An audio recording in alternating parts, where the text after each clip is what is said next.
Gente querida, bom dia! No Palavra Plena dessa sexta-feira, 5 de maio de 2023, eu estou com a minha Bíblia aberta no livro do profeta Jeremias, capítulo 5, verso 9, que diz assim: Deixaria eu de castigar estas coisas?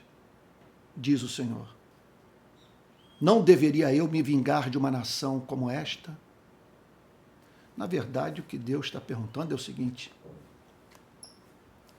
quem vocês pensam que eu sou? Veja, é sempre muito importante que nas horas em que nos deparamos com um verso como esse, saibamos compreender a definição bíblica da palavra pecado. Se nós, veja só, lidarmos com o tema do pecado a partir dessa visão caricata que nos apresenta um Deus despótico, pedindo bizarrices dos seres humanos, nós perderemos o respeito pelas Sagradas Escrituras, não veremos nenhum sentido na mensagem do Evangelho. E veja só, e por motivos justos nos revoltaremos contra Deus. É de fundamental importância que vejamos o pecado como errar o alvo, deixar de atingir os objetivos do amor. Pecado envolve um Deus de amor pedindo amor dos seres humanos, e seres humanos assim se recusando a viver em amor, o que significa a se recusarem, seres humanos se recusarem a viver a vida que Deus vive, que é uma vida de amor. Isso é pecado para Deus, é pecado para os anjos, é pecado para todo ser que teve a sua mente iluminada pela verdade. Então, essas duas perguntas feitas pelo profeta, na verdade, Deus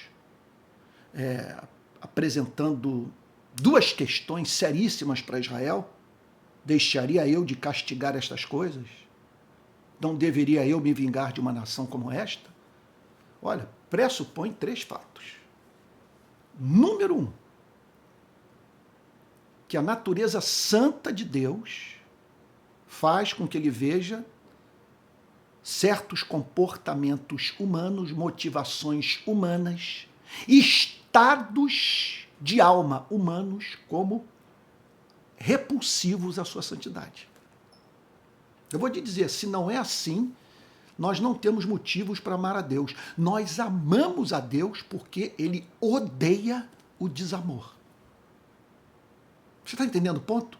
Odeia a injustiça, odeia a indiferença, odeia a tortura, odeia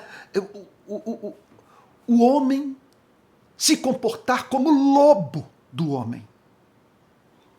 Em segundo lugar, o verso 9 pressupõe que o ser humano é visto por Deus como responsável pelos seus atos. Então aqui nós nos deparamos com uma das definições de livre-arbítrio das Sagradas Escrituras. O que essa passagem está dizendo é que os seres humanos são livres, uma vez que eles fazem o que querem fazer. Isso é indiscutível. Deus não é apresentado nas Escrituras punindo os homens por estes praticarem aquilo que não poderiam praticar de uma outra forma, uma vez que são forçados contra a sua vontade a fazer aquilo que não gostariam de praticar. A Bíblia nos apresenta o homem desejando a prática do mal e praticando aquilo que ele abomina que seja feito contra a sua própria vida. E por fim, essa passagem pressupõe que Deus historifica a sua indignação. Ele não apenas vê com repulsa certos comportamentos, ele não apenas tem o homem como responsável, como ele julga os seres humanos. Olha, esse fato, para mim, é elemento indissociável de toda e qualquer filosofia cristã de história, de maneira cristã de interpretar a história do ser humano. Como explicar os sofrimentos pelos quais passamos, a brevidade da nossa vida, as doenças que nos assolam, o processo inexorável de envelhecimento e a morte? Se Deus não nos está julgando por termos transformado esse planeta numa van premier do inferno, ora, é fato que parte dos problemas que enfrentamos na vida são causados pelos seres humanos. Eu me lembro de um tio queridíssimo que se aproximou do cristianismo, ele disse para mim, em tom de confissão, o que está sendo mais difícil no atual momento da minha... Ele era jornalista, uma pessoa muito inteligente. O que está sendo mais difícil no atual momento da minha relação com o cristianismo é o mandamento para amar os seres humanos. Eu não vejo motivo para amá-los. Na verdade, ele estava fazendo eco às palavras do pai da psicanálise, Sigmund Freud, que dizia que o cristianismo pede dos seres humanos o que os seres humanos não podem dar. O amor ao próximo. Não há muito que amar no próximo. Acontece que o cristianismo nos chama para amar o próximo, servir ao próximo, viabilizar a vida do próximo e não gostar de tudo que o próximo faz. E chamar o feio de belo. A Bíblia não pede para nós abdicarmos da capacidade de fazermos julgamentos morais, avaliações éticas. Porque, caso contrário, nós simplesmente experimentaremos a subversão completa de toda a ordem social e da vida da própria igreja. Uma vez que no Novo Testamento nos apresenta, entre outras coisas, os princípios mediante os quais nós devemos escolher aqueles que governarão a igreja, aqueles que servirão a igreja governando. E esses têm que ser os mais excelentes. E como chegar a uma conclusão como essa, se nós somos incapazes de fazer essas avaliações ou até mesmo proibidos a fazê-las? O que nós não podemos é fazer análise intuitiva das pessoas, ou dizer com absoluta certeza quem vai para o céu, quem vai para o inferno. Isso nós não podemos. Agora, é possível fazer esse tipo de avaliação que nos leva a olhar para uma pessoa e dizer o seu comportamento é feio. Então, a Bíblia pede a espécie de amor, quer dizer, que nós sejamos capazes de compartilhar a espécie de amor que desejamos receber da parte de Deus e do próximo. Nós não temos saída. Nós queremos ser tratados com solidariedade. O que nos cabe fazer? Nós queremos ser socorridos nas nossas dificuldades, quando não temos recursos para nos livrar do nosso sofrimento. O que nos resta fazer? Nós abominamos ser enganados. Indago, o que nos resta fazer? Não temos saída, senão ser solidários, ser justos, ser verdadeiros, sabe, ser bondosos. Então, essa passagem, ela parte dessas grandes pressuposições teológicas. Deus é santo, o ser humano é responsável e Deus é capaz de manifestar a sua indignação no tempo e no espaço, julgando seres humanos, igrejas, sociedades inteiras. Era o que estava em curso nos dias do profeta Jeremias. Por isso, ambas as perguntas. Deixaria eu de castigar estas coisas, diz o Senhor? O que os leva a crer que eu vou banalizar o que vocês estão fazendo uns com os outros e a forma como vocês se relacionam comigo? Não deveria eu me vingar de uma nação como esta? Em outras palavras, de uma nação, julgando várias pessoas ao mesmo tempo enganadas, uma alimentando o pecado da outra. Então, o que essa passagem, no fundo, nos revela é que Deus faz essa pergunta à humanidade. E em especial a nós que dizemos acreditar nele. O que vocês pensam que eu sou? Essa é a grande questão. Qual é o conceito que vocês têm de mim? O que os leva a crer que por eu ser um Deus de amor, eu tenho que tolerar Auschwitz, Dachau, Birkenau. Você já me viu citando em outras ocasiões esses 3 campos de concentração, porque são os 3 que eu conheço. Marcaram muito minha vida. Que os leva a crer que quando ele olha para a exploração da mão de obra da classe trabalhadora, para a concentração de riqueza, num contexto de miséria, quando ele olha para as guerras, para a dilapidação dos recursos naturais, para a avareza, quando ele vê estadista falando sobre bomba atômica, sobre guerra nuclear, sabe, sem o mínimo pudor, mínimo escrúpulo. Qual é o conceito que você tem de Deus? Como que você acha que ele se relaciona com tudo isso? Bom, na verdade, o que Deus está dizendo nessa passagem é que ele está dizendo, e eu repito, é muito importante.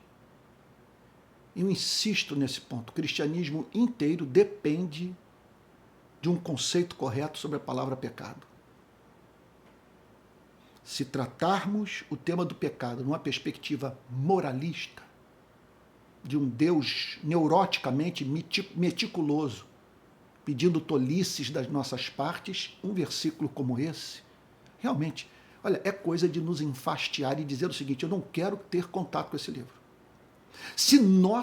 Veja só, se a nossa antropologia, se o nosso ponto de vista sobre o ser humano é de que ele é um pobre indefeso, que não é responsável pelos seus atos, olha, eu não vejo como nós mantermos o cristianismo de pé.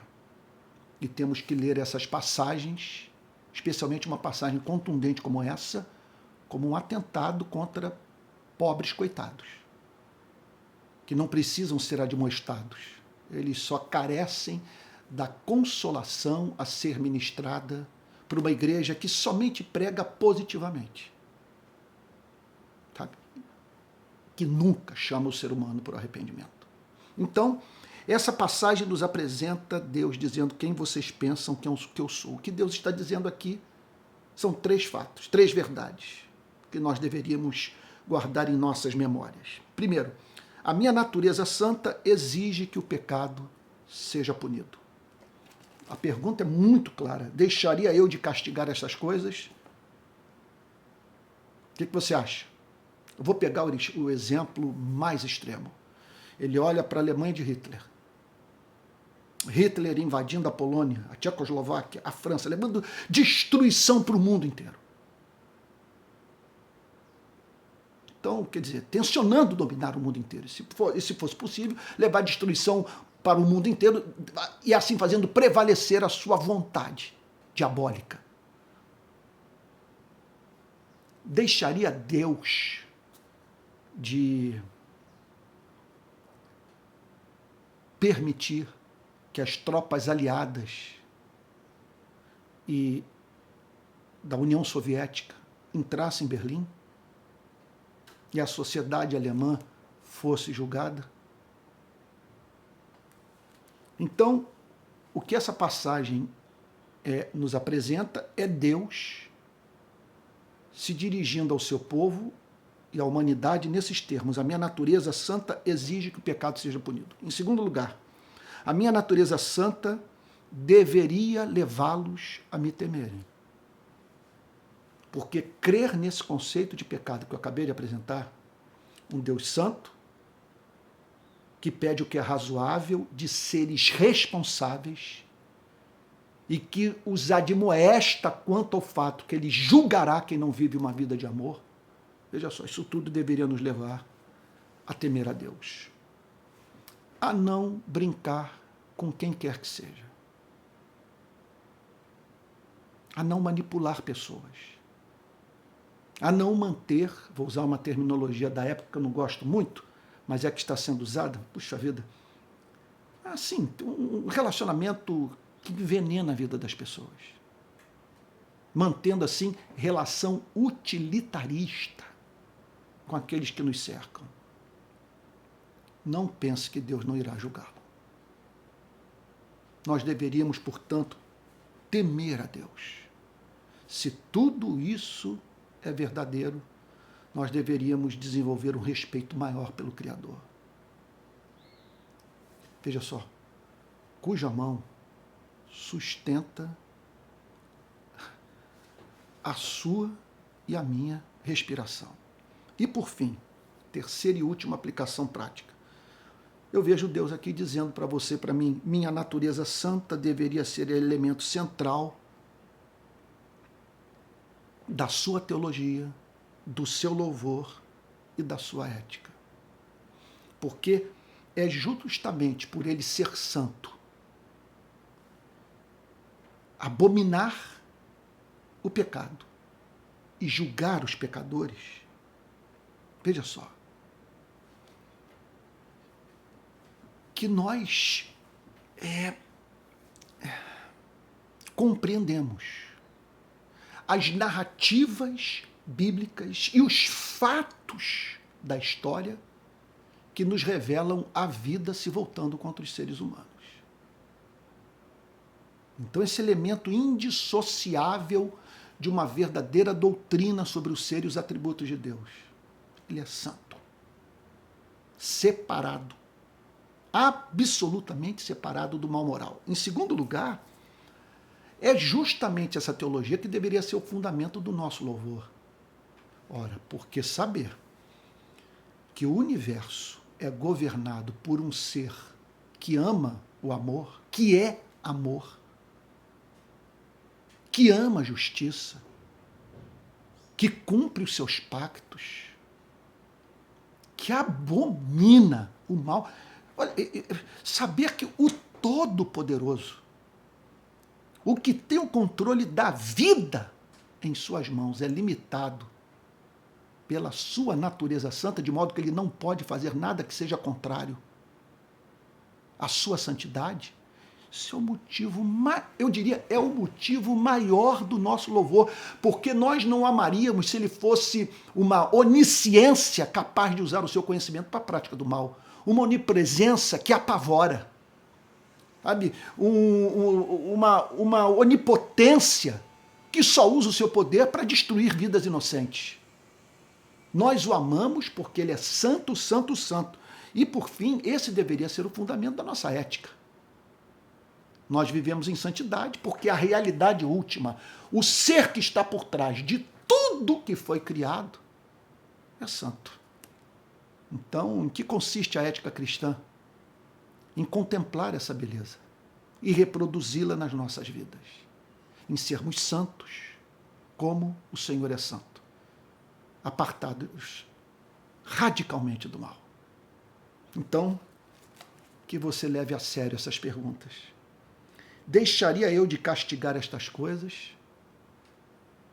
Não brinque com a igreja, não brinque com a sociedade, não brinque com o pobre, não brinque com a injustiça.